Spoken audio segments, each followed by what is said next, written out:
Hello there, everyone. Here with me, Cheryl Shamina, for your English news at 5. To the headlines. Now, for our first news today, the party leaders in the Perikatan Nasional or PN government unanimously agreed to establish a presidential council to discuss on policy and strengthen cooperation. Now, this also comes as well as to forge strong political cooperation to create political stability for the well-being of the people and the prosperity of the country.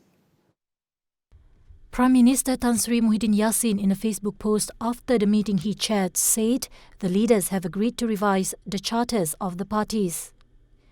He added that the Presidential Council will meet often, with the first meeting to be held early next year. The formation of the PN Presidential Council would solidify cooperation among the participating parties heading into the 15th general election.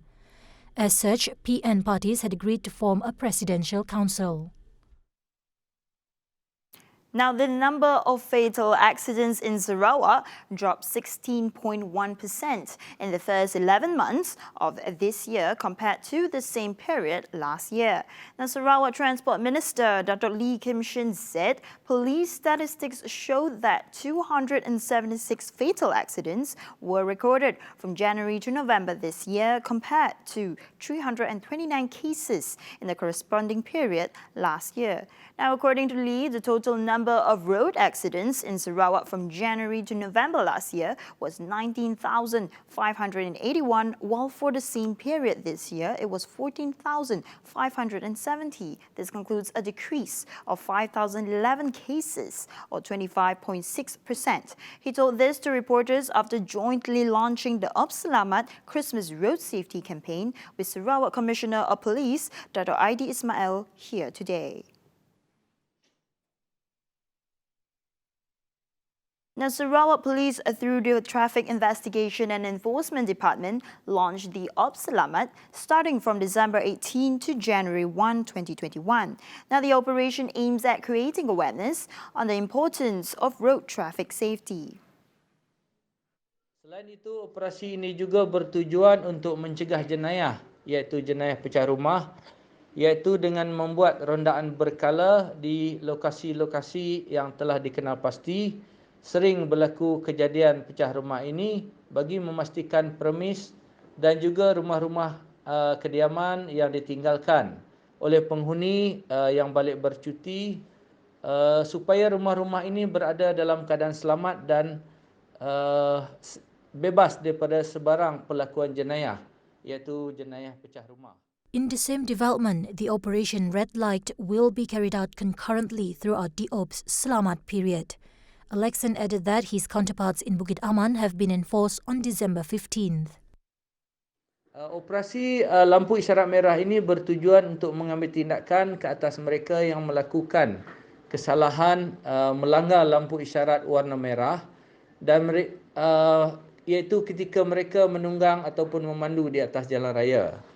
Dengan ini, saya berharap kedua-dua operasi ini akan dapat mencapai matlamat dan akan berjaya mencapai matlamat yang telah disasarkan, iaitu yang pertama adalah mengurangkan kadar kemalangan jalan raya di tempoh musim perayaan ini dan juga mengurangkan kes kejadian pecah rumah di sepanjang tempoh musim perayaan ini. Hello there and welcome back. Now, as we dive into technology, the government is utilizing satellite technology via the Very Small Aperture Terminal, or VSAT. Now, this setup is specially made to provide internet service in rural and remote areas nationwide. Deputy Communications and Multimedia Minister Datuk Zahidi Zainul Abidin said this was in line with the ministry's move, which focuses on improving communication infrastructure.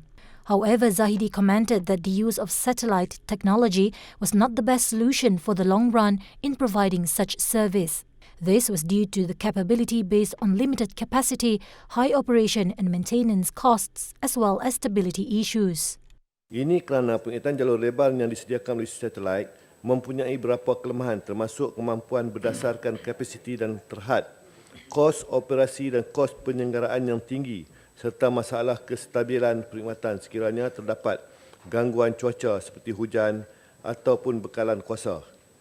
Dengan adanya perkhidmatan teknologi satelit yang berterusan, Kementerian akan terus menilai dan mempertimbangkan teknologi satelit ini untuk digunakan di kawasan-kawasan yang tidak dapat dijangkau oleh gentian optik dan teknologi 4G. He said this during question time at the Dewan Negara sitting earlier today. Now, a good news as the country's two intangible cultural heritage, namely Pantun and Upacara Wangkang, have been listed under the representative list of the Intangible Cultural Heritage of Humanity category by United Nations Educational, Scientific and Cultural Organization, or commonly known as UNESCO, through a multinational nomination. Now, Tourism, Arts and Culture Minister Datuk Seri Nancy Shukri said, for the first time, Malaysia managed to gain UNESCO recognition along with other countries as Wangkang ceremony was jointly nominated with the People's Republic of China and Pantun was jointly nominated with Indonesia. Now, the decision was announced on December 17 during the 15th session of the Intergovernmental Committee for the Safeguarding of the Intangible Cultural Heritage, which is ongoing until December 19. Now, she said this with the recognition Malaysia now has 5 intangible cultural heritage listed under the representative list. The first was in 2005 through the legacy of Mak Yong, Dondan Sayang on 2018 and Silat on 2019. Now, following the next news, Pondok Stay, a relatively new product with potential to be explored as a key offering to appeal to international tourists. Now, a unique tourism niche that combines Islamic tourism, edu-tourism and community-based tourism. This is as an initiative that Malaysia's key industry players are keenly undertaking and are being celebrated for. The Minister of Tourism, Arts and Culture, Datuk Seri Hajah Nancy Shukri, lauded the move by Malaysia's industry players in diversifying their tourism product offerings to cater to the Muslim tourist market. She was commenting on the efforts of Pondok operators throughout Malaysia who offered touristic facilities such as accommodation and experiences such as silat performances, fireworks shows and communal work with the local communities on top of religion-related classes.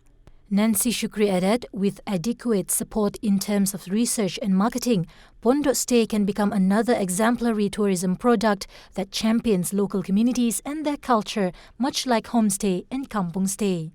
Datuk Seri Hajah Nancy said that as the product is gaining attention, proper guidelines need to be in place to define what constitutes Pondok Stay to ensure a top-quality, holistic and inclusive product.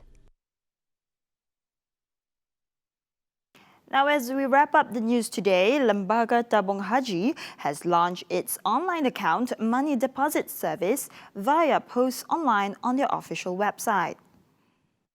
In a statement today, Tabung Haji said the move is in line with Tabung Haji and Post Malaysia's effort to improve their services digital-wise for convenience and efficiency. Besides that, it is also to ensure that the implementation of the compliance due diligence is fully met. Tabung Haji said as such, deposit services for Tabung Haji accounts via Post Malaysia branch countries will be discontinued. More details can be obtained from the Tabung Haji through calling, faxing and emailing their contact center. Lembaga Tabung Haji is an Islamic institution that continuously strives to provide various facilities which are comprehensive and systematic for the welfare of Malaysian Haji pilgrims. And with that concludes the news at 5. Here with me, Cheryl Shamina. Take care and I'll see you next time. Bye-bye.